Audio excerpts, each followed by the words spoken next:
Welcome back to my YouTube channel. ಈ ಒಂದು ವಿಡಿಯೋದಲ್ಲಿ ಅಡ್ವಾನ್ಸ್ ಫಿನಾನ್ಷಿಯಲ್ ಮ್ಯಾನೇಜ್ಮೆಂಟ್ ಅಲ್ಲಿ weighted average cost of capital ಮೇಲೆ 12 ಮಾರ್ಕ್ಸ್ಗೆ ಕ್ವಶನ್ಸ್ ಬರ್ತವೆ. ಯಾವ ತರ ಆನ್ಸರ್ ಮಾಡಬೇಕು, ಅದು weighted average cost of capital ಅಥವಾ ಓವರ್ ಆಲ್ ಕಾಸ್ಟ್ ಆಫ್ ಕ್ಯಾಪಿಟಲ್ನ ಯಾವ ತರ ಕ್ಯಾಲ್ಕುಲೇಷನ್ಸ್ ಅನ್ನ ಮಾಡಬೇಕು, ಮಾರ್ಕೆಟ್ ವ್ಯಾಲ್ಯೂ ಅಥವಾ ಬುಕ್ ವ್ಯಾಲ್ಯೂನ ಯಾವ ತರ ನೀವು ಆನ್ಸರ್ಸ್ ಅನ್ನ ಮಾಡಬೇಕು ಅನ್ನೋದನ್ನ ಈ ಒಂದು ವಿಡಿಯೋದಲ್ಲಿ ತಿಳಿಸ್ಕೊಡ್ತೀನಿ. ಸೊ ಅದಕ್ಕೂ ಮುಂಚೆ ಯಾರೆಲ್ಲ ನನ್ನ ಒಂದು ಯೂಟ್ಯೂಬ್ ಚಾನಲ್ಗೆ ಇನ್ನೂ ಸಬ್ಸ್ಕ್ರೈಬ್ ಮಾಡ್ಕೊಂಡಿಲ್ಲ, ಆದಷ್ಟು ಬೇಗ ಸಬ್ಸ್ಕ್ರೈಬ್ ಮಾಡ್ಕೊಳ್ಳಿ ಅಂತ ಕೇಳ್ತಾ, ಸೊ ಬನ್ನಿ ಕ್ವಶನ್ಸ್ ಏನಿದೆ ಡೈರೆಕ್ಟ್ ಆಗಿ ಕ್ವಶನ್ಸ್ ಏನಿದೆ ನೋಡ್ತಾ ಹೋಗೋಣ. From the following capital structure of a company, calculate the overall cost of capital using A. book value, B. market value.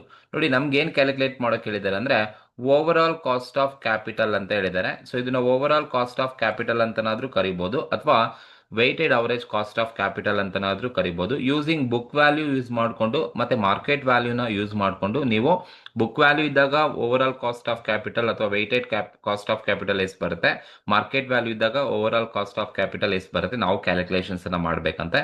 ನಮ್ಗೆ ಇನ್ಫಾರ್ಮೇಶನ್ಸ್ ಅನ್ನ ಏನೇನು ಕೊಟ್ಟಿದ್ದಾರೆ ಅಂತ ಹೇಳಿದ್ರೆ ಸೋರ್ಸಸ್ ಕೊಟ್ಟಿದ್ದಾರೆ.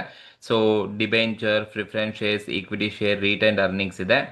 ಬುಕ್ ವ್ಯಾಲ್ಯೂ ಕೊಟ್ಟಿದ್ದಾರೆ ಅವರೇ 5 lakh, 2 lakh, 10 lakh, 2 lakh rupees ಕೊಟ್ಟಿದ್ದಾರೆ. ರೆಸ್ಪೆಕ್ಟಿವ್ ಸೋರ್ಸಸ್ ವ್ಯಾಲ್ಯೂಸ್ ಇದೆ. ಮಾರ್ಕೆಟ್ ವ್ಯಾಲ್ಯೂನು ಅವರೇ ಕೊಟ್ಟಿದ್ದಾರೆ. 3,80,000 ಇದೆ, 1,10,000 ಇದೆ, 9 lakh ಇದೆ, 3 lakh rupees ಇದೆ. ಅಂಡ್ ಸ್ಪೆಸಿಫಿಕ್ ಕಾಸ್ಟ್ ಅನ್ನು ಅವರೇ ಕ್ವಶನ್ ಅಲ್ಲಿ ಕೊಟ್ಬಿಟ್ಟಿದ್ದಾರೆ. Specific cost which is the most important topic in weighted average cost of capital ಅಲ್ಲಿ ಸ್ಪೆಸಿಫಿಕ್ ಕಾಸ್ಟ್ ಅನ್ನು ಅವರೇ ಕೊಟ್ಟಿದ್ದಾರೆ. ಡಿಬೆಂಚರ್ 10% ಇದೆಯಂತೆ, ಪ್ರಿಫರೆನ್ಸ್ 8% ಇದೆ, ಈಕ್ವಿಟಿ ಶೇರ್ 12% ಇದೆ, ರಿಟರ್ನ್ ಅರ್ನಿಂಗ್ 13% ಇದೆ. ಸೊ ನಮ್ಗೆ ಇಷ್ಟು ಕ್ವಶನ್ ಅಲ್ಲಿ ಇರ್ತಕ್ಕಂಥ ಇಷ್ಟೇ ಇನ್ಫಾರ್ಮೇಶನ್, ಇದನ್ನ ಯೂಸ್ ಮಾಡಿಕೊಂಡು ನಮ್ಗೆ ಹೇಳಿದರೆ over all cost of capital ನ ನೀವು ಕ್ಯಾಲ್ಕುಲೇಷನ್ ಮಾಡಿ. ಯಾವಾಗ ಬುಕ್ ವ್ಯಾಲ್ಯೂ ಇದ್ದಾಗ ಎಷ್ಟು ಬರುತ್ತೆ, ಮಾರ್ಕೆಟ್ ವ್ಯಾಲ್ಯೂ ಇದ್ದಾಗ. ಸೊ ಓವರ್ ಆಲ್ ಕಾಸ್ಟ್ ಅಥವಾ weightage average cost of capital ಯಾವ ತರ ಬರುತ್ತೆ, ಎಷ್ಟು ಬರುತ್ತೆ, ನೀವು ಕ್ಯಾಲ್ಕುಲೇಷನ್ ಮಾಡಿ ತೋರಿಸಿ ಅಂತ ಹೇಳಿದರೆ. ನೋಡಿ ಸಿಂಪಲ್ ಆಗಿ ಹೇಳ್ಕೊಡ್ತೀನಿ. ಈ ತರ ಒಂದು ಕ್ವಶನ್ಸ್ ಅನ್ನ ನಿಮ್ಮ ಸೆಕ್ಷನ್ಸ್ ಬಿ ನಲ್ಲಿ ಅಥವಾ ಸೆಕ್ಷನ್ ಸಿ ನಲ್ಲೂ ಸೆಕ್ಷನ್ ಬಿ ನಲ್ಲೂ ಒಂದೊಂದು ಕ್ವಶನ್ಸ್ ಅನ್ನ ನೀವು ಎಕ್ಸ್ಪೆಕ್ಟ್ ಮಾಡಬಹುದು. ಸೊ ಫಸ್ಟ್ ಬುಕ್ ವ್ಯಾಲ್ಯೂ ಕೊಟ್ಟಾಗ ನಾವು ಯಾವ ತರ over all cost of capital ನ ಕ್ಯಾಲ್ಕುಲೇಟ್ ಮಾಡಬೇಕು ಮತ್ತೆ ನೀವು ಯಾವ ತರ ಫಾರ್ಮೇಟ್ ಹಾಕೋಬೇಕಪ್ಪ ಅಂತ ಹೇಳಿದ್ರೆ,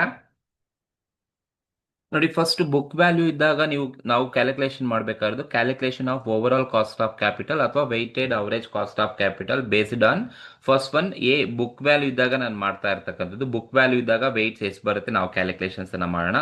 ಫಸ್ಟ್ ಸೋರ್ಸಸ್ ತಗೊಳ್ಳೋಣ. ಅವ್ರು ಏನೇನು ಸೋರ್ಸಸ್ ಕೊಟ್ಟಿದ್ದಾರೆ ಆ ಸೋರ್ಸಸ್ ಅನ್ನ ತಗೊಳ್ಳೋಣ. ಫಸ್ಟ್ ಸೋರ್ಸಸ್ ಏನೇನು ಕೊಟ್ಟಿದ್ದಾರಪ್ಪ ಅಂದ್ರೆ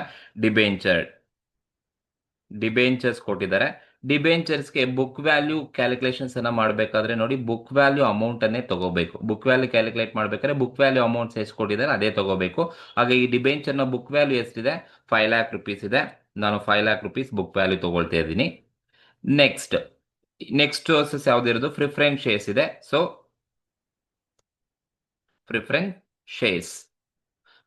ಶೇರ್ಸ್ ಇದೆ. ಬುಕ್ ವ್ಯಾಲ್ಯೂ ಅಮೌಂಟ್ ಎಷ್ಟಿದೆ, 2 lakh rupees ಕೊಟ್ಟಿದ್ದಾರೆ, 2 lakh rupees ತಗೊಳ್ತಾ ಇದ್ದೀನಿ. ನೆಕ್ಸ್ಟ್ ಈಕ್ವಿಟಿ ಶೇರ್ಸ್ ಇದೆ. ಈಕ್ವಿಟಿ ಶೇರ್ಸ್ ಬುಕ್ ವ್ಯಾಲ್ಯೂ ಎಷ್ಟಿದೆಯಪ್ಪ, 10 lakh rupees ಬುಕ್ ವ್ಯಾಲ್ಯೂ ಕೊಟ್ಟಿದ್ದಾರೆ. ಸೊ 10 lakh rupees ತಗೊಳ್ತಾ ಇದ್ದೀನಿ. ದೆನ್ ರಿಟೈನ್ಡ್ ಅರ್ನಿಂಗ್ಸ್ ಇದೆ. ರಿಟೈನ್ಡ್ ಅರ್ನಿಂಗ್ಸ್ ಬುಕ್ ವ್ಯಾಲ್ಯೂ ಎಷ್ಟು ಕೊಟ್ಟಿದ್ದಾರೆ, 2 lakh rupees ಕೊಟ್ಟಿದ್ದಾರೆ, 2 lakh rupees ಅನ್ನ ತಗೊಳ್ತಾ ಇದ್ದೀನಿ. ಸೊ ಇದು ಫಸ್ಟ್ ಕ್ವಶನ್ ಅಲ್ಲಿ ಕೊಟ್ಟಿರ್ತಕ್ಕಂಥದ್ದು. ಫಸ್ಟ್ ನೀವು ಯಾವ್ಯಾವ ಸೋರ್ಸಸ್ ಅನ್ನ ಕೊಟ್ಟಿದ್ದಾರೆ ಕ್ವಶನ್ಸ್ ಅಲ್ಲಿ ಕರೆಕ್ಟ್ ಆಗಿ ನೋಡ್ಕೊಳ್ಳಿ. ಆಯಾ ಸೋರ್ಸಸ್ ಅನ್ನ 1 by 1 ರೆಕಾರ್ಡ್ ಮಾಡ್ಕೊಳ್ಳಿ. ಮತ್ತೆ ಆಯಾ ಸೋರ್ಸಸ್ ನ ಬುಕ್ ವ್ಯಾಲ್ಯೂ ಎಷ್ಟು ಕೊಟ್ಟಿದ್ದಾರೆ ಅದನ್ನ ನೀವು ಅಮೌಂಟ್ ಕಾಲಮ್ ಅಲ್ಲಿ ರೆಕಾರ್ಡ್ ಮಾಡ್ಕೊಳ್ತಾ ಹೋಗಿ. ಯಾವ ಸೋರ್ಸಸ್ ಎಷ್ಟು ಬುಕ್ ವ್ಯಾಲ್ಯೂ ಅಮೌಂಟ್ ಕೊಟ್ಟಿದ್ದಾರೆ ರೆಕಾರ್ಡ್ ಮಾಡ್ಕೊಳ್ಳಿ.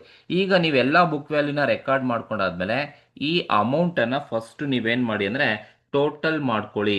ಈ ಅಮೌಂಟ್ ಅನ್ನ ನೀವು ಟೋಟಲ್ ಮಾಡ್ಕೋಬೇಕಾಗುತ್ತೆ. ಟೋಟಲ್ ಮಾಡಿದಾಗ ನಿಮಗೆ ಎಷ್ಟು ಬರುತ್ತೆ ಅದನ್ನ ನೋಡ್ಕೊಳ್ಳಿ. This is total. ನಾನು ಟೋಟಲ್ ಮಾಡ್ಕೊಂಡ್ರೆ ಎಷ್ಟು ಬರುತ್ತಪ್ಪ ಅಂತ ಹೇಳಿದ್ರೆ book value amount full total ಮಾಡ್ಕೊಳ್ಳಿ. 5 lakh plus 2 lakh 7 lakh, 7 lakh plus 10 17 lakh plus 2 lakh 19 lakh ಬರುತ್ತೆ. ಸೊ ಟೋಟಲ್ ನನಗೆ 19 lakh rupees ಸಿಗುತ್ತೆ. ಟೋಟಲ್ 19 lakh rupees ಸಿಗುತ್ತೆ. So this is book value total ಅಂತ ಕರಿತೀವಿ. ಈಗ ನೀವೇನ್ ಮಾಡಬೇಕು ಅಂತ ಹೇಳಿದ್ರೆ ಪ್ರಪೋರ್ಷನ್ ಮಾಡ್ಕೋಬೇಕು, ಅಥವಾ ಪ್ರಪೋರ್ಷನ್ ಅಂತನಾದ್ರೂ ತಗೊಳ್ಳಿ, ಪರ್ಸೆಂಟೇಜ್ ಆಫ್ ಪ್ರಪೋರ್ಷನ್ ಅಥವಾ ಬುಕ್ ವ್ಯಾಲ್ಯೂ ವೆಯ್ಟ್ಸ್ ಅಂತ ಕರಿತೀವಿ. ಈ ಪ್ರಪೋರ್ಷನ್ ಅಥವಾ ಬುಕ್ ವ್ಯಾಲ್ಯೂ ವೆಯ್ಟ್ಸ್ ಅನ್ನ ನೀವ್ ಹೇಗ್ ಮಾಡ್ಕೋಬೇಕಪ್ಪ ಅಂದ್ರೆ ನೋಡಿ, ಈಗ ಡಿಬೆಂಚರ್ಸ್ ಬುಕ್ ವ್ಯಾಲ್ಯೂ ಎಷ್ಟಿದೆಯಪ್ಪ, ನಾನು ಹೇಳೋ ಮೆಥಡ್ ನ ಕರೆಕ್ಟ್ ಆಗಿ ಫಾಲೋ ಮಾಡಿ. ಬುಕ್ ವ್ಯಾಲ್ಯೂ ಎಷ್ಟಿದೆ, 5 lakh rupees ಇದೆ. 5 lakh divided by total book value ಎಷ್ಟಿದೆ? 19 ಲ್ಯಾಕ್ ರುಪೀಸ್ ಇದೆ. ಸೊ 5 ಲ್ಯಾಕ್ ಡಿಬೆಂಚರ್ನ ವ್ಯಾಲ್ಯೂ ಇರೋದು 5 lac divided by 19 lac into 100 ಮಾಡ್ಕೊಳ್ಳಿ. ಸೊ 5 ಲ್ಯಾಕ್ ಫಸ್ಟ್ ಒನ್ ನೋಡಿ, ಡಿಬೆಂಚರ್ 5 ಲ್ಯಾಕ್ ಇದೆ, ಡಿವೈಡೆಡ್ ಬೈ 19 ಲ್ಯಾಕ್ ಇಂಟು 100 ಮಾಡ್ಕೊಳ್ಳಿ. ಇಂಟು 100 ಮಾಡ್ಕೋಬೇಕು. ಇಂಟು 100 ಮಾಡಿದ್ರೆ ನಿಮಗೆ ಎಷ್ಟು ಬರುತ್ತಪ್ಪ ಅಂತ ಹೇಳಿದ್ರೆ 26.315 ಬರುತ್ತೆ. ಸೊ ನಾನೇನು ಮಾಡ್ತೀನಿ, 26.315 ಇರೋದನ್ನ ನಾನು 32 ಅಂತ ಮಾಡ್ಕೊಳ್ತೀನಿ. 315 ಇದೆ, ಸೊ 32. ಸೊ ಅದು it is represented in percentage ಅಲ್ಲೇ ರೆಪ್ರೆಸೆಂಟ್ ಆಗ್ತಾ ಇದೆ ಅಂತ ಅರ್ಥ. ಸೊ 26.32 ಅಂತ ತಗೊಳ್ತೀನಿ. ನೀವು ಪರ್ಸೆಂಟೇಜ್ ಅಂತ ಬರ್ಕೊಳಕ್ ಹೋಗ್ಬೇಡಿ, ಜಸ್ಟ್ ಎಷ್ಟು ಬರುತ್ತೆ ಅಷ್ಟನ್ನೇ ತಗೊಳ್ಳಿ. 0.5 ಇದ್ರೆ third digit, make it round up, second ಡಿಜಿಟ್ನ ರೌಂಡ್ ಅಪ್ ಮಾಡ್ಕೊಳ್ಳಿ. ಇದು ಮೊದಲನೇದು. ನೆಕ್ಸ್ಟ್ ಪ್ರಿಫರೆನ್ಸ್ ಶೇರ್ಸ್ಗೆ ನೀವು ಪ್ರಪೋರ್ಷನ್ಸ್ ಮಾಡಬೇಕು ಅಂದ್ರೆ, ಇಲ್ಲ ಪ್ರಿಫರೆನ್ಸ್ ಶೇರ್ಸ್ನ ವ್ಯಾಲ್ಯೂ ಇರೋದು ಎಷ್ಟು? 2 ಲ್ಯಾಕ್ ರುಪೀಸ್ ಇದೆ. 2 lac divided by 19 lac into 100 ಮಾಡ್ಕೊಳ್ಳಿ. So 2 lac divided by 19 lac into 100 ಮಾಡ್ಕೊಂಡ್ರೆ ನಿಮಗೆ ಪ್ರಪೋರ್ಷನ್ ಎಷ್ಟು ಬರುತ್ತಪ್ಪ ಅಂದರೆ 10.526 ಬರುತ್ತೆ. ಸೊ ನಾನೇನು ಮಾಡ್ತೀನಿ, ರೌಂಡ್ ಅಪ್ ಮಾಡ್ಕೊಳ್ತೀನಿ.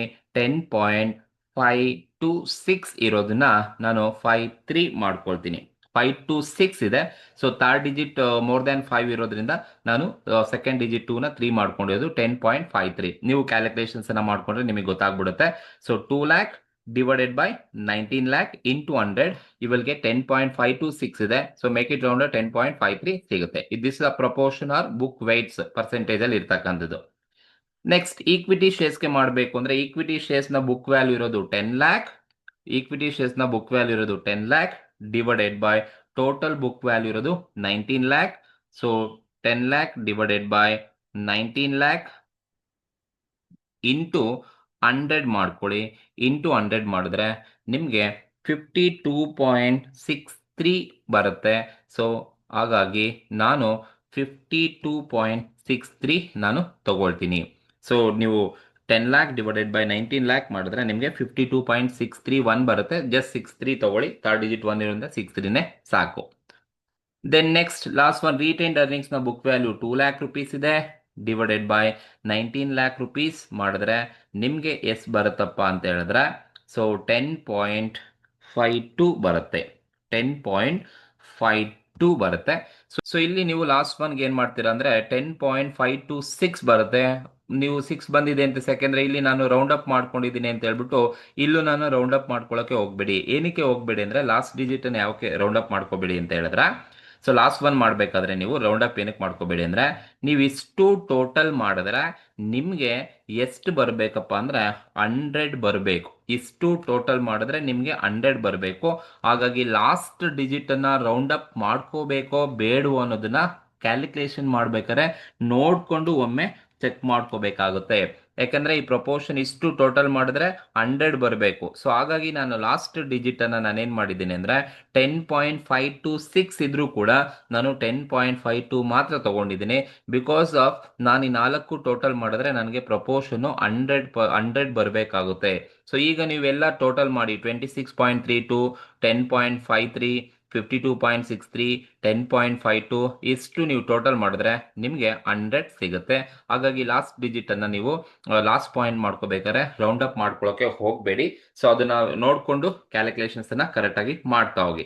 ಇದು ಪ್ರಪೋರ್ಷನ್ ಪರ್ಸೆಂಟೇಜ್. ನೀವು ಪರ್ಸೆಂಟೇಜ್ ಅಂತ ಏನು ಬರ್ಕೊಳ್ಬೇಕು, ಏನು ಬರುತ್ತೋ ಅದನ್ನ ಜಸ್ಟ್ ಪರ್ಸೆಂಟೇಜ್ ತಗೊಳ್ದೇನೆ ಡೈರೆಕ್ಟ್ ಆಗಿ 30% ಬಂತ 30, 20% ಬಂತ 20. ಸೊ ಏನಿದೆ ಆ ಪಾಯಿಂಟ್ ಆದ್ಮೇಲೆ 2 ಡಿಜಿಟ್ ಅನ್ನ ನೋಡಿಕೊಂಡು ತಗೊಳ್ತಾ ಹೋಗಿ. ಇದು ಪ್ರಪೋರ್ಷನ್ ಅಥವಾ ಬುಕ್ ವ್ಯಾಲ್ಯೂ ವೆಯ್ಟ್ಸ್ ಅಂತ ಕರಿತಾ ಹೋಗ್ತೀನಿ. ಬುಕ್ ವ್ಯಾಲ್ಯೂ ವೆಯ್ಟ್ಸ್ ಅಥವಾ ಪ್ರಪೋರ್ಷನ್ ಪರ್ಸೆಂಟೇಜ್ ಅಂತ. ಸ್ಪೆಸಿಫಿಕ್ ಕಾಸ್ಟ್ ಅಂತ ಹೇಳಿದ್ರೆ ಕ್ವಶನ್ ಅಲ್ಲಿ ಅವರೇ ಕೊಟ್ಟಿದ್ದಾರೆ. ಸ್ಪೆಸಿಫಿಕ್ ಕಾಸ್ಟ್ ಪರ್ಸೆಂಟೇಜ್ ಅಲ್ಲಿ ಅವರೇ ಕೊಟ್ಟಿದ್ದಾರೆ. ಡಿಬೆಂಚರ್ ಎಷ್ಟಿದೆ ಅಂತೆ 10% ಇದೆ ಅಂತ ಅವರೇ ಹೇಳಿದ್ದಾರೆ. ನೆಕ್ಸ್ಟ್ ಪ್ರಿಫರೆನ್ಸ್ ಶೇರ್ಸ್ 8% ಇದೆ ಅಂತ ಅವರೇ ಹೇಳಿದ್ದಾರೆ. ಈಕ್ವಿಟಿ ಶೇರ್ಸ್ 12% ಇದೆ ಅಂತ ಅವರೇ ಹೇಳಿದ್ದಾರೆ. ರಿಟೈನ್ಡ್ ಅರ್ನಿಂಗ್ಸ್ 13% ಇದೆ ಅಂತ ಅವರೇ ಕ್ವಶನ್ ಅಲ್ಲಿ ಹೇಳಿದ್ದಾರೆ. ಸೊ ಇದು ಸ್ಪೆಸಿಫಿಕ್ ಕಾಸ್ಟ್ ಅವರೇ ಕ್ವಶನ್ ಅಲ್ಲಿ ಕೊಟ್ಟಿದ್ದಾರೆ. Debenture, preference, equity 13% for retained earnings ಅವರೇ ಕೊಟ್ಟಿದ್ದಾರೆ. ಹಾಗಾಗಿ ನಾನು ಡೈರೆಕ್ಟ್ ಆಗಿ ಸ್ಪೆಸಿಫಿಕ್ ಕಾಸ್ಟ್ ನ ಪರ್ಸೆಂಟೇಜ್ ಮಾಡ್ಕೊಂಡಿದ್ದೀನಿ. ಡೈರೆಕ್ಟ್ ಆಗಿ ನಮಗೆ ಸಿಗುತ್ತೆ. ಈಗ ನೀವೇನ್ ಮಾಡಿ ಅಂತ ಹೇಳಿದ್ರೆ, ಜಸ್ಟ್ ಈಗ ಈ ಪ್ರಪೋರ್ಷನ್ 26.32 ಇಂಟು 10% ಮಾಡ್ಕೋಬೇಕು.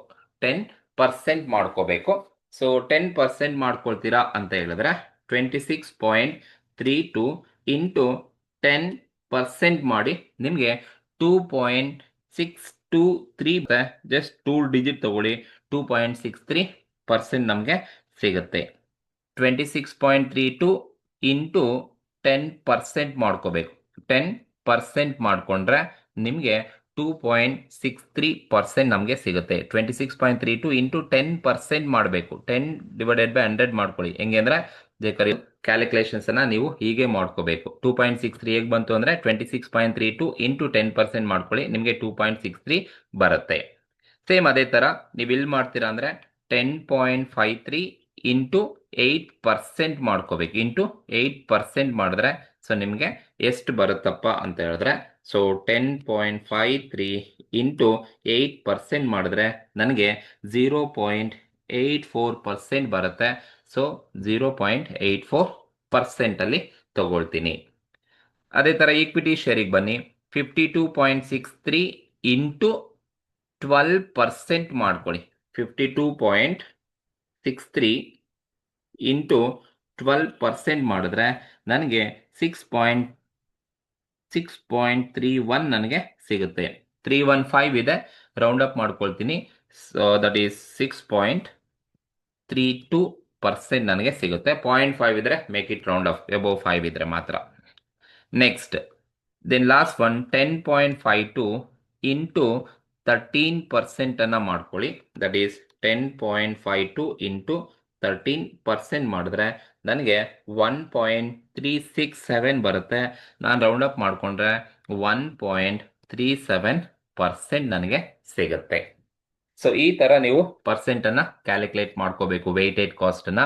ಈಗ ನೀವೇನು ಮಾಡಿ ಅಂದರೆ ಈ ಲಾಸ್ಟ್ ಕಾಲಮನ್ನು ಫುಲ್ ಟೋಟಲ್ ಮಾಡ್ಕೊಳ್ಳಿ. ಸೊ 2.63 ಪ್ಲಸ್ 0.84 ಪ್ಲಸ್ 6.32 ಪ್ಲಸ್ 1.37 ಇಷ್ಟು ಟೋಟಲ್ ಮಾಡಿದ್ರೆ ನಿಮಗೆ ಎಷ್ಟು ಬರುತ್ತಪ್ಪ ಟೋಟಲ್ ವೆಯ್ಟೆಡ್ ಕಾಸ್ಟ್ ಅಂತ ಹೇಳಿದ್ರೆ ಎಷ್ಟು ಬರುತ್ತೆ ಅಂತ ಹೇಳಿದ್ರೆ 11.16% ನಿಮಗೆ ಬರುತ್ತೆ. ಸೊ ದಿಸ್ ಇಸ್ ವಾಟ್, ಇದನ್ನ ನಾವೇನಂತ ಕರಿತೀವಪ್ಪ ಅಂತ ಹೇಳಿದ್ರೆ ಸೊ ಇದನ್ನ ನಾವೇನಂತ ಟ್ರೀಟ್ ಮಾಡ್ತೀವಿ ಅಂದರೆ weighted average cost of capital 11.16% ಅಂತ ಕರಿತೀವಿ. ದಿಸ್ ಈಸ್ ಈ ಒಂದು ಕಾಲಮ್ನ ಫುಲ್ ಟೋಟಲ್ ಮಾಡ್ಕೊಳ್ಳಿ. ನಿಮಗೆ weighted average cost of capital 11.16% book value ಇದ್ದಾಗ ನಮಗೆ ಬಂದಿರ್ತಕ್ಕಂಥದ್ದು. ಇದು ಸಿಂಪಲ್ ಆಗಿ ಈ ಥರನೇ ನೀವು ಬುಕ್ ವ್ಯಾಲ್ಯೂನ ಕ್ಯಾಲ್ಕುಲೇಷನ್ಸ್ ಅನ್ನ ಮಾಡ್ಕೋಬೇಕಾಗುತ್ತೆ. When specific cost is direct ಆಗಿ ಅವರೇ ಕೊಟ್ಟಿದ್ದಾರೆ ಅಂತ ಹೇಳಿದ್ರೆ ನೀವೇನು ಮಾಡಿ ಜಸ್ಟ್ ಸೋರ್ಸಸ್ ತಗೊಳ್ಳಿ, ಆಯಾ ಬುಕ್ ವ್ಯಾಲ್ಯೂ ಅಮೌಂಟ್ ತಗೊಳ್ಳಿ, ಪ್ರಪೋರ್ಷನ್ಸ್ ಅನ್ನ ನೀವು ಕ್ಯಾಲ್ಕುಲೇಟ್ ಮಾಡ್ಕೊಳ್ಳಿ. Individual book value divided by total amount. So ಆಯಾ individual book value divided by total amount ತಗೊಳ್ಳಿ, ಇಂಟು 100 ಮಾಡ್ಕೊಳ್ಳಿ. ನಿಮ್ಗೆ ಎಷ್ಟು ಬರುತ್ತೋ ಅಷ್ಟನ್ನ ತಗೊಳ್ಳಿ. ತಗೋಬೇಕಾದ್ರೆ ಲಾಸ್ಟ್ ಡಿಜಿಟ್ ಅನ್ನ ನೋಡಿಕೊಂಡು ರೌಂಡ್ ಅಪ್ ಮಾಡಬೇಕಾ ಬೇಡವಾ ಅನ್ನೋದನ್ನ ನೋಡಿಕೊಂಡು ಮಾಡಿ. ಯಾಕೆಂದ್ರೆ ನೀವು ಇಷ್ಟು ಟೋಟಲ್ ಮಾಡಿದ್ರೆ 100 ಬರಬೇಕು, ಇಲ್ಲ ಕೆಲವೊಬ್ರು ಮಾಡಿಸ್ಬೇಕಾದ್ರೆ ಅಷ್ಟು ಟೋಟಲ್ ಮಾಡಿದ್ರೆ ನಿಮಗೆ 1 ಬರಬೇಕು. ಸೊ ನಾನು 100 ಮಾಡೋ ಥರ ಮಾಡಿಸಿದ್ದೀನಿ. ಕೆಲವೊಬ್ರು ಏನು ಮಾಡಿರ್ಬೋದು ಅಂದರೆ 1 ಬರೋ ಥರ ಮಾಡಿಸಿರ್ತಾರೆ. ಅದು ಕೂಡ ಕರೆಕ್ಟ್, ಹಾಗೆ ಬೇಕಾದ್ರೂ ಕೂಡ ನೀವು ಮಾಡ್ಬೋದು. ಸೊ ಈಗ ಬೇಕಾದ್ರೂ ನೀವು ಆನ್ಸರ್ಸ್ ಅನ್ನ ಮಾಡ್ಬೋದು. ಕರೆಕ್ಟಾಗಿ ನೋಡ್ಕೊಳ್ಳಿ. This is the answer when book value is given weighted average cost of capital is 11.16 ಬರುತ್ತೆ. ಇದು ಬುಕ್ ವ್ಯಾಲ್ಯೂ ಇದ್ದಾಗ ಮಾಡಿರ್ತಕ್ಕಂಥದ್ದು. ಅದೇ ಥರ ನಾವೇನು ಮಾಡಬೇಕು ಅಂದರೆ ಮಾರ್ಕೆಟ್ ವ್ಯಾಲ್ಯೂಗೆ ಮಾಡಬೇಕಾಗುತ್ತೆ. ಸೇಮ್ ಇದೇ ಥರನೇ ನಾವು ಮಾರ್ಕೆಟ್ ವ್ಯಾಲ್ಯೂಗೆ ಮಾಡಬೇಕು. ಸೊ ಬನ್ನಿ ಮಾರ್ಕೆಟ್ ವ್ಯಾಲ್ಯೂ ಇದ್ದಾಗ ಯಾವ ಥರ ಮಾಡೋದು ನೋಡ್ತಾ ಹೋಗೋಣ. ಮಾರ್ಕೆಟ್ ವ್ಯಾಲ್ಯೂ ಇದ್ದಾಗ ನಾವು ಯಾವ ಥರ ಕ್ಯಾಲ್ಕುಲೇಷನ್ಸ್ ಅನ್ನ ಮಾಡಬೇಕಪ್ಪ ಅಂತ ಹೇಳಿದ್ರೆ ಸೇಮ್ ನಮಗೆ ಸೋರ್ಸಸ್ ಅವರೇ ಕೊಟ್ಟಿದ್ದಾರೆ. ಸೊ 4 ಸೋರ್ಸಸ್ ಇದೆ. ಡಿಬೆಂಚರು, ಈಕ್ವಿಟಿ, ಪ್ರಿಫರೆನ್ಸು, ರಿಟೈನ್ಡ್ ಅರ್ನಿಂಗ್ಸ್ ಇದೆ. ಸೊ ನಾನು 4 ಸೋರ್ಸಸ್ನ ಫಸ್ಟ್ ಹಾಕೊಳ್ತೀನಿ. ಸೊ ಆಯಾ ಸೋರ್ಸಸ್ ತಗೋಬೇಕಾದ್ರೆ ನೆಕ್ಸ್ಟ್ ನೀವು ಅಮೌಂಟ್ ತಗೊಳ್ತೀರಾ ಅಂದರೆ ಕ್ವಶನ್ಸನ್ನು ನೋಡಿ ಮಾರ್ಕೆಟ್ ವ್ಯಾಲ್ಯೂನ ತಗೋಬೇಕು. ನಾನೀಗ ಮಾಡ್ತಾ ಇರೋದು ಮಾರ್ಕೆಟ್ ವ್ಯಾಲ್ಯೂಗೆ ಸಂಬಂಧಪಟ್ಟಂತ ಆಯಾ ಸೋರ್ಸ್ಗೆ ಮಾರ್ಕೆಟ್ ವ್ಯಾಲ್ಯೂ ಕ್ವಶನ್ ಅಲ್ಲೇ ಕೊಟ್ಟಿದ್ದಾರೆ. ಈಗ ಡಿಬೆಂಚರ್ಗೆ ಮಾರ್ಕೆಟ್ ವ್ಯಾಲ್ಯೂ ಡಿಬೆಂಚರ್ಗೆ ಎಷ್ಟಿದೆಯಪ್ಪ ಅಂದರೆ ಅಮೌಂಟ್ ಬಂದು 3,80,000 ಕೊಟ್ಟಿದ್ದಾರೆ. ಸೊ 3,80,000 ಮಾರ್ಕೆಟ್ ವ್ಯಾಲ್ಯೂ ಡಿಬೆಂಚರ್ಗೆ. ಪ್ರಿಫರೆನ್ಸ್ ಶೇರ್ಗೆ ಮಾರ್ಕೆಟ್ ವ್ಯಾಲ್ಯೂ ಎಷ್ಟಿದೆ? 1,10,000 ಮಾರ್ಕೆಟ್ ವ್ಯಾಲ್ಯೂ ಕೊಟ್ಟಿದ್ದಾರೆ. ಈಕ್ವಿಟಿ ಶೇರ್ಸ್ಗೆ 9 lakh rupees ಮಾರ್ಕೆಟ್ ವ್ಯಾಲ್ಯೂ ಕೊಟ್ಟಿದ್ದಾರೆ. ದೆನ್ ರಿಟೈನ್ಡ್ ಅರ್ನಿಂಗ್ಸ್ಗೆ 3 ಲ್ಯಾಕ್ ರುಪೀಸ್ ಮಾರ್ಕೆಟ್ ವ್ಯಾಲ್ಯೂನ ಅವರೇ ಕೊಟ್ಟಿದ್ದಾರೆ. So 3 lakh rupees 3 lakh rupees ಕೊಟ್ಟಿದ್ದಾರೆ. This a market value. ನೋಡಿ ಇಲ್ಲೇ ಕ್ವಶನ್ ಅಲ್ಲಿ ಕೊಟ್ಟಿದ್ದಾರೆ 4,000 ಮಾರ್ಕೆಟ್ ವ್ಯಾಲ್ಯೂ ಎಷ್ಟು ಅಂತ ಕ್ವಶನ್ ಅಲ್ಲಿ ಅವರೇ ಹೇಳಿದ್ದಾರೆ. ಸೊ ನಾವು ಮಾರ್ಕೆಟ್ ವ್ಯಾಲ್ಯೂನ ತಗೋಬೇಕಾಗುತ್ತೆ. ಸೊ ಈ ಮಾರ್ಕೆಟ್ ವ್ಯಾಲ್ಯೂ ತಗೊಂಡಾದ್ಮೇಲೆ ನೀವೇನ್ ಮಾಡಿ ಅಂದ್ರೆ ಆ ಟೋಟಲ್ ಮಾರ್ಕೆಟ್ ವ್ಯಾಲ್ಯೂನ ಜಸ್ಟ್ ಟೋಟಲ್ ಮಾಡಿ. ದಟ್ ಈಸ್ ಟೋಟಲ್ ಮಾಡ್ಕೊಳ್ಳಿ. ಟೋಟಲ್ ಮಾಡಿದ್ರೆ ಇಷ್ಟು ಟೋಟಲ್ ಮಾಡಿದ್ರೆ ನಿಮಗೆ ಎಷ್ಟು ಬರುತ್ತಪ್ಪ ಅಂತ ಹೇಳಿದ್ರೆ 3,80,000 plus 1,10,000 plus 9 lac plus 3 lac ಇಷ್ಟು ಟೋಟಲ್ ಮಾಡಿದ್ರೆ ನಮಗೆ ಎಷ್ಟು ಬರುತ್ತೆ ಅಂದರೆ 16,90,000 ನಮಗೆ ಸಿಗುತ್ತೆ. 16,90,000 ನಮಗೆ ಟೋಟಲ್ ಮಾರ್ಕೆಟ್ ವ್ಯಾಲ್ಯೂ ಸಿಗುತ್ತೆ. 16,90,000 ಸಿಗುತ್ತೆ. ಈಗ ನಾವು ಪ್ರಪೋರ್ಷನ್ಸ್ ಅನ್ನ ಕ್ಯಾಲ್ಕುಲೇಟ್ ಮಾಡಬೇಕು ಅಥವಾ ಪ್ರಪೋರ್ಷನ್ಸ್ ಅನ್ನ ಕ್ಯಾಲ್ಕುಲೇಷನ್ಸ್ ಮಾಡ್ಕೋಬೇಕು. ಪ್ರಪೋರ್ಷನ್ಸ್ ನ ಹೇಗೆ ಕ್ಯಾಲ್ಕುಲೇಷನ್ ಮಾಡ್ಕೊಳ್ತೀರಾ ಅಂದ್ರೆ ಸೇಮ್ ಮೆಥಡ್. ಸೊ ಇಲ್ಲಿ ಡಿಬೆಂಚರ್ಸ್ ಎಷ್ಟು ಅಮೌಂಟ್ ಇದೆಯಪ್ಪ 3,80,000 ಇದೆ. 3,80,000 ಡಿವೈಡೆಡ್ ಬೈ ಟೋಟಲ್ ಮಾರ್ಕೆಟ್ ವ್ಯಾಲ್ಯೂದು ಅಮೌಂಟ್ ಟೋಟಲ್ ಎಷ್ಟು ಮಾಡ್ಕೊಂಡಿದೀವಿ 16,90,000 ಇದೆ ಇಂಟು 100 ಮಾಡ್ಕೊಳ್ಳಿ. That is 3,80,000 divided by 16,90,000 into 100 ಮಾಡ್ಕೊಳ್ಳಿ. ಇಂಟು 100 ಮಾಡಿದಾಗ ನಿಮಗೆ ಎಷ್ಟು ಬರುತ್ತಪ್ಪ ಅಂತ ಹೇಳಿದ್ರೆ 22.485 ಬರುತ್ತೆ. ಸೊ ನಾನು ಅದನ್ನ ರೌಂಡ್ ಅಪ್ ಮಾಡಿಕೊಂಡ್ರೆ 22.49 ಮಾಡ್ಕೊಳ್ತೀನಿ. 22.49 ಅಂತ ಟ್ರೀಟ್ ಮಾಡ್ತೀನಿ. ಸೊ 22.485 ಇದೆ. ಸೊ ಥರ್ಡ್ ಡಿಜಿಟ್ 5 ಇರಿಂದ ಮೇಕ್ ಇಟ್ ರೌಂಡ್ ಅಪ್ 22.49 ಅಂತ ಟ್ರೀಟ್ ಮಾಡ್ತೀನಿ. ದೆನ್ ಪ್ರಿಫರೆನ್ಸ್ ಶೇರ್ಸ್ಗೆ ಮಾಡ್ತೀರಾ ಅಂದರೆ ಸೇಮ್ ಇಲ್ಲಿ ಪ್ರಿಫರೆನ್ಸ್ ಶೇರ್ಸ್ನ ಮಾರ್ಕೆಟ್ ವ್ಯಾಲ್ಯೂ ಇರೋದು 1,10,000 ಇದೆ ಡಿವೈಡೆಡ್ ಬೈ ಟೋಟಲ್ 16,90,000 ಇದೆ. ಸೊ 1,10,000 ಡಿವೈಡೆಡ್ ಬೈ 16,90,000 ಇಂಟು 100 ಮಾಡ್ಕೊಳ್ಳಿ. 100 ಮಾಡಿದ್ರೆ ನಿಮಗೆ 6.508 ಬರುತ್ತೆ. ನಾನು ಅದನ್ನು 6.508 ಇರೋದನ್ನ 6.51 ಮಾಡ್ಕೊಳ್ತೀನಿ. 6.51 508 ಇದೆ. ಥರ್ಡ್ ಡಿಜಿಟ್ 5ಗಿನ ಎಬೋ ಇರೋದ್ರಿಂದ 6.51 ಮಾಡ್ಕೊಂಡಿದ್ದೀನಿ. ನೆಕ್ಸ್ಟ್ ಈಕ್ವಿಟಿ ಶೇರ್ಗೆ ನೀವು ಮಾಡ್ತೀರಾ 9 lac rupees equity shares value 9 lac rupees ಇದೆ ಡಿವೈಡೆಡ್ ಬೈ ಟೋಟಲ್ ಬಂದು ಮಾರ್ಕೆಟ್ ವ್ಯಾಲ್ಯೂ ಬಂದು 16,90,000 ಇದೆ ಇಂಟು 100 ಮಾಡಿದ್ರೆ ನಿಮಗೆ ಎಷ್ಟು ಬರುತ್ತಪ್ಪ ಅಂದರೆ 53.254 ಇದೆ. ಸೊ ನಾನೇನು ಮಾಡ್ತೀನಿ ಅಂದರೆ 53.25ನೇ ತಗೊಳ್ತೀನಿ. ಯಾಕಂದರೆ ಥರ್ಡ್ ಡಿಜಿಟ್ ಬರೀ 4 ಇರೋದ್ರಿಂದ ನಾನು ಹಾಗೆ ಕನ್ಸಿಡರ್ ಮಾಡ್ತಾ ಇದ್ದೀನಿ. 52 point that is 53.25. Then last one 3 lakh rupees retained earnings 3 lakh rupees ಇದೆ. So 3 lakh rupees divided by 16,90,000 into 100 ಮಾಡಿದ್ರೆ ನಿಮಗೆ 17.175 ಬರುತ್ತೆ. ಸೊ ನೀವು ತಗೋಬೇಕಾದ್ರೆ 17.75 ತಗೊಳ್ಳಿ. ಸೊ 751 ಇದೆ ರೌಂಡ್ ಅಪ್ ಏನು ಮಾಡಕ್ಕೆ ಹೋಗ್ಬೇಡಿ. ಸೊ ಈಗ ನೀವು ಇಷ್ಟನ್ನು ಬೇಕಾದ್ರೆ ಟೋಟಲ್ ಮಾಡ್ಕೊಳ್ಳಿ. ನಿಮಗೆ 100 ಬರಬೇಕು. That is 22.49 plus 6.51 plus 53.25 plus 17.75 ಇಷ್ಟು ಟೋಟಲ್ ಮಾಡಿಕೊಂಡ್ರೆ ನಿಮಗೆ 100 ಬರಬೇಕು. ಸೊ ಲಾಸ್ಟು ಐಟಮ್ ಏನಿರುತ್ತೆ ಸೋರ್ಸಸ್ಸು ಅದನ್ನು ನೀವು ರೌಂಡ್ ಅಪ್ ಮಾಡಬೇಕಾ ಬೇಡವಾ ಅನ್ಬೇಕು ಅಂತ ಹೇಳಿದ್ರೆ ಮೇಲಿಂದ ಟೋಟಲ್ ಮಾಡ್ಕೊಂಬನ್ನಿ. 100 ಬರಬೇಕು, ಇಲ್ಲಾಂದರೆ 1 ಬರಬೇಕು. ನೀವು 0 ಪಾಯಿಂಟ್ ಸಮಥಿಂಗ್ ತೊಗೊಳ್ತೀರ, ಪರ್ಸೆಂಟ್ ಮಾಡಿಸಿದ್ರೆ ನಿಮಗೆ 0 ಬಂದ್ಬಿಟ್ಟು 1 ಬರಬೇಕು. ಸೊ ನೀವು ಪರ್ಸೆಂಟ್ ಅಂತ ಏನು ಬರ್ಕೋಬೇಡಿ, ಏನು ಬರುತ್ತೋ ಅಷ್ಟು ಅಮೌಂಟನ್ನು ಡೈರೆಕ್ಟಾಗಿ ಅಷ್ಟು ಬರ್ಕೊಳ್ಳಿ. ಪರ್ಸೆಂಟ್ ಅಂತ ಏನು ಮಾಡ್ಕೊಳಕ್ಕೆ ಹೋಗ್ಬೇಡಿ. ಈಗ 30.5 ಬಂದ 30.5 ಅಷ್ಟೇ, ಪರ್ಸೆಂಟ್ ಮಾಡ್ಕೊಳಕ್ಕೆ ಹೋಗ್ಬೇಡಿ. ಅಷ್ಟು ಬರ್ಕೊಳ್ಳಿ, ಸಿಂಪ್ಲಿಫೈ ಮಾಡ್ಕೊಳ್ಳಿ. ಟೋಟಲ್ ಮಾಡ್ಕೊಂಡಾಗ ಅಷ್ಟು ನಿಮಗೆ ಟೋಟಲ್ ಮಾಡಿದ್ರೆ 100 ಬರಬೇಕು ಪ್ರಪೋರ್ಷನ್ನು. ಆ್ಯಂಡ್ ಸ್ಪೆಸಿಫಿಕ್ ಕಾಸ್ಟ್ ಬಂದ್ಬಿಟ್ಟು ಅವರೇ ಕೊಟ್ಬಿಟ್ಟಿದ್ದಾರೆ. ಸ್ಪೆಸಿಫಿಕ್ ಕಾಸ್ಟ್ ಎಷ್ಟಿದೆ ಅಂತ ಹೇಳ್ಬಿಟ್ಟು ಕ್ವಶನ್ಸ್ ಎಲ್ಲ ಅವರೇ ಹೇಳ್ಬಿಟ್ಟಿದ್ದಾರೆ. ಸೊ ಫಸ್ಟ್ ಒನ್ ಡಿಬೆಂಚರು 10% ಇದೆ ಅಂತ ಹೇಳಿದ್ದಾರೆ. ಆ್ಯಂಡ್ ಏನು ಪ್ರಿಫರೆನ್ಸ್ ಶೇರ್ 8% ಇದೆ ಅಂತ ಹೇಳಿದ್ದಾರೆ. ಆ್ಯಂಡ್ 12% ಈಕ್ವಿಟಿ ಶೇರ್ಸ್ ಇದೆ ಅಂತ ಹೇಳಿದ್ದಾರೆ. 13% ರಿಟೈನ್ಡ್ ಅರ್ನಿಂಗ್ಸ್ ಇದೆ ಅಂತ ಅವರೇ ಆಲ್ರೆಡಿ ಹೇಳಿದ್ದಾರೆ. ಸೊ ಈಗ ನೀವು ವೆಯ್ಟೆಡ್ ಕಾಸ್ಟನ್ನು ಕ್ಯಾಲ್ಕುಲೇಟ್ ಮಾಡಬೇಕು ಅಂದರೆ ಸೇಮ್ ಮೆಥಡ್ ಅಪ್ಲೈ ಮಾಡಿ.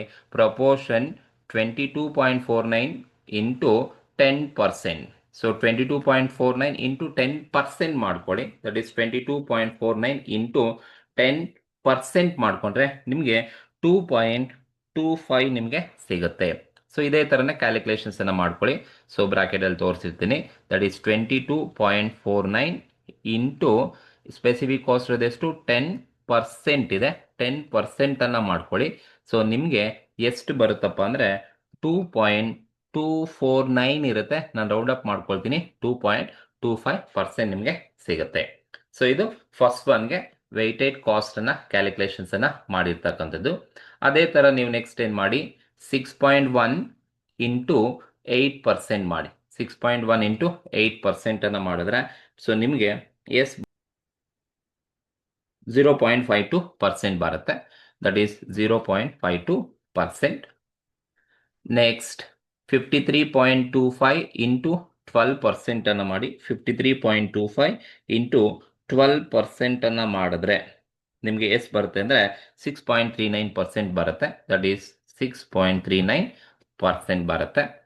ದ ಲಾಸ್ಟ್ ಒನ್ 17.75 ಇಂಟು 13% ಮಾಡಿದ್ರೆ, 17.75 ಇಂಟು 13% ಮಾಡಿದ್ರೆ ನಿಮಗೆ ಎಷ್ಟು ಬರುತ್ತೆ ಅಂದರೆ 2.31% ನಮಗೆ ಸಿಗುತ್ತೆ. 2.31% ಸಿಗುತ್ತೆ.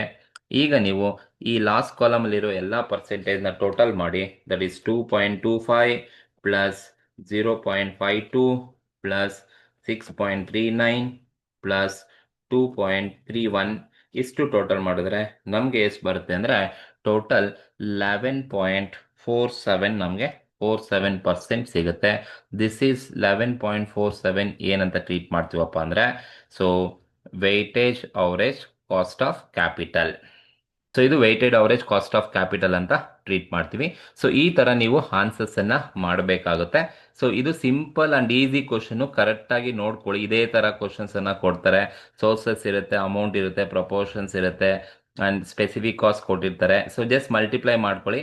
ಬಟ್ ನೀವು ಮೋಸ್ಟ್ ಇಂಪಾರ್ಟೆಂಟ್, ನೀವು ಪ್ರಪೋರ್ಷನ್ನ ತೊಗೋಬೇಕಾದ್ರೆ ಕರೆಕ್ಟಾಗಿ ನೋಡ್ಕೊಳ್ಳಿ. ಬುಕ್ ವ್ಯಾಲ್ಯೂ ಮಾಡಬೇಕಾದ್ರೆ book value divided by total book value into 100 ಮಾಡ್ಕೊಳ್ಳಿ. ಎಷ್ಟು ಬರುತ್ತೆ ಅಷ್ಟು ತಗೊಳ್ಳಿ.